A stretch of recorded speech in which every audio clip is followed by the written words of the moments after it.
we are conditioned, to your point, to go to school to feed a capitalist system, which does sound radical until you just know it's true and it's factual. The education system was not designed for you to question anything. It was designed for you to know enough so that you didn't kill each other, to give you enough, what do they call it? Not even humanity, just enough civics so you could vote and, fill out forms and stuff at work. Like, we don't want you to know too much, because then too much questioning, which is why it's shaped the way it is. George Washington, cherry tree, honesty, Lincoln, emancipator. It's why you only get this one chapter on enslavement. And if it's Texas, they were migrant workers. It's why these books are being banned in Florida and Texas and Louisiana and Alabama, because if you start to question things, then you are thinking for yourself, and a thinking people is a problem. It's a problem for the power structure. So I need everyone to be a good problem. Let's be a good problem. But I also, wanted to talk about how we engage with media, because you are a writer for many different outlets. You write for television, you write for podcasts, you write for news outlets as well. And so you are part of the media that is disseminating stuff for us to digest. And I feel like we are conditioned to pick winners and losers, to engage in content where we all have to have an opinion, and then we have to share it. So we're all content creators. We're all, reporters, and with no background. How insulting is it?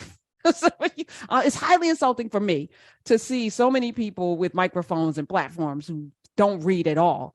But for you, who sit in the seat every day, what are we missing as a community, and how bad is it, Michael Harriot? Well, so one of the things is, and this is going to sound kind of elitist, but I think that we have to really kind of understand that not every opinion is equal, right? Some are more informed than others, right? Like if, you had a contusion on your arm, like, whose opinion on the matter would you trust, an auto mechanic or a medical doctor? And so when it comes to journalism, I think that someone sees someone giving an opinion, even if you're an opinion writer, right? Someone sees someone giving an opinion and says, well, why can't I give my opinion? Not understanding that, so if I talk about, there was a controversy, and there's still articles coming out about this idea of classical education that I wrote a thread about, and then I wrote an article about, right? And they, everybody has an opinion on it, right? But what you have to understand is, so I was sitting in classrooms and principals' offices at the beginning of my career, covering a school district, right? Interviewing a middle school, elementary school principal on what's going on at your school this year, right? So, and then, I studied and I worked and covered these issues. And so my opinion is not based on what I think about the stuff that's going on now. It's informed by inside information and years of research and reporting, and that opinion is based on all of that, right? So I've seen how schools are formed. I've seen how educators change test scores by individualizing education. I've seen some schools regress, and I've seen some schools progress. And the idea of that classical education is informed by all of that. So not every opinion is the same. And so there's a class of kind of writers who want to say, well, I can write, so people should listen to my opinion, although they haven't built the necessary backstory. And it's kind of and I have, being a poet, being friends, it's interesting, but it's also kind of insulting when, you got a poet say, I want to get out of poetry and start doing what you do. And okay, well, you got to start 20 years ago and, get a $27,000 a year job chasing around high school principals. You got to sit in police departments and wait for your editor, because, even back then we didn't even have, you couldn't email your story, right? So all of that gets you to the place where you have enough background for someone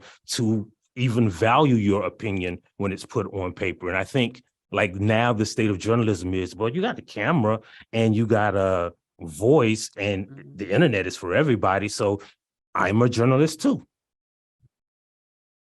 866-801-8255. Michael Harriot is here. It is Black AF history, the unwhitewashed. I just want to keep calling it unwhitewashed story of America. We're going to dig more into that. I actually spent 2 hours in community with Shannon Sharpe and Steve Harvey. Now, I'm going to say this for everybody. Chew up the meat and spit out the bones. That is the lesson today. Chew up the meat and spit out the bones. We have visceral responses and reactions to people based on what some of the things that they've done and said that may piss us off, right?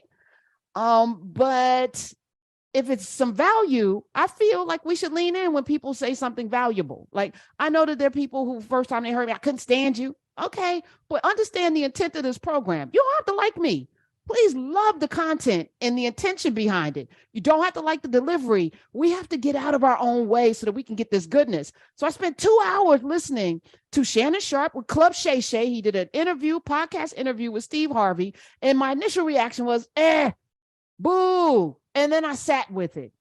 And I picked out some gems. So I'm going to play them and I want to have a discussion about it because this is, to me, a demonstration of what we are doing. We are canceling people's whole body of work because of something they did or said that we don't like. I'm not talking about folk that are pedophiles and rapists. I'm not talking about them. Those people get banished, right? You harm young people. You harm people, period. You kill people. We're going to talk about mass murderers today as well. You get banished.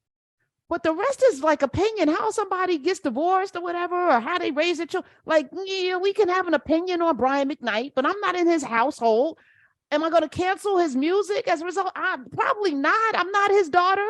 And I may have opinions. That's his business though, and I feel like we spend so much time in other people's business that we don't work on our own, Michael Harriot. So I'm going to play this clip, clip number 2, which talks about vloggers.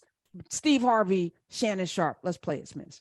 Steve, how have you been able to handle that? Because you know that there are a lot of people that smile and say things in your face, and you know they say things behind your back. Dog, how do you handle that? Who are you? First of all, man, real players, Yeah. them real dudes, they ain't reading blogs and they not blogging. Mm-hmm. They ain't writing in the comment section. Mm-hmm. Real bloggers are not shakers and movers, decision makers, or power brokers. Mm-hmm. I give a damn what you say about me. You don't even know me. Most people talking about me don't even know me. Right. You know how I know you know me? You got my cell number. Right. Nah, dog, you ain't got my cell number, dog. Well, what you say about me don't even matter. Now, if you got my cell number, like if Said was somewhere dogging, Right. that'd hurt me. Because this is a dude that we got history. Yes. If Ricky Smiley was dogging me, that'd hurt me. If Quake was dogging me, that'd hurt me. If 50 Cent dogged me,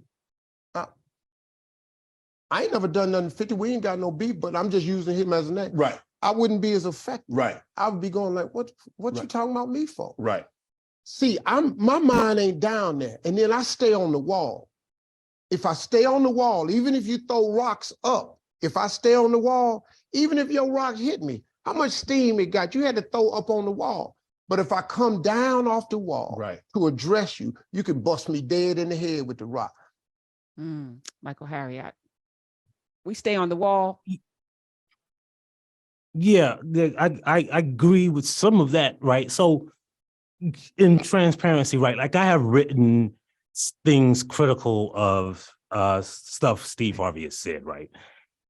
And I think there's a difference, right? Because like if somebody, asked me like, so I thought you didn't like Steve Harvey because you criticized him. I was like, well, I criticized the thing he said. And I think there's a difference and a nuanced difference between criticizing an idea and something someone says and criticizing them, right? So like, if we're being honest, Steve Harvey, like no matter what anybody says about him, like there's a couple things you can't take from. Like he's probably one of the hardest working people. Like James Brown ain't here anymore. He might be the hardest working dude in show business, right? And he said some stuff like the thing I most criticized him for once is that he said, like, there was a thing he said about rich people don't sleep. Like, if you sleep past 8 a.m.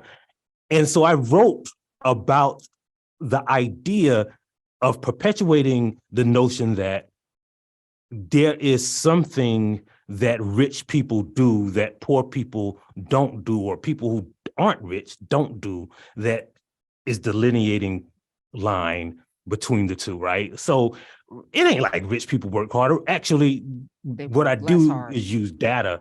I use data and said, well, if you look at the Bureau of Economic Statistics, right, they say that people who make less than $75,000 a year work more hours a week and more hours a day, right? It's not how hard or how often or how much you work or how often you sleep. I mean, there's even data about that decides on whether or not you'll be financially successful.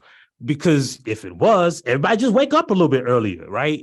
Money don't fall out the sky and you got to catch it. But the point that I'm getting at is, and Steve Harvey, all the other stuff that Steve Harvey does is not negated by the one dumb thing he said, right? Like, this is what I'm thing saying. We got to chew up the meat and spit out the bone. I don't go to Steve Harvey for intellectual prowess, for history. I'm not going to Steve Harvey for economic, even though he is a rich person, I'm not following his blueprint on how to be rich, period, anyway, right? And I'm not actually going to go to him for parenting advice or relationship advice, because that's just not where I'm going. But I do think that there are some things that he says, and the point of this conversation is we need to be critically thinking enough to not discard everything, to not, or do what Michael Harriot did, go pick through why this is not right. But you don't have to attack him personally and start talking about how he looks and all this other, because this is the default that we're in right now. We gather folk up and snatch their edges as a show of force, or some sort of prowess on our end, when it's really just small. Like, chew up the meat, spit out the bones, or do what Michael Harriot, use your pen and the data to show why it's wrong. I love that.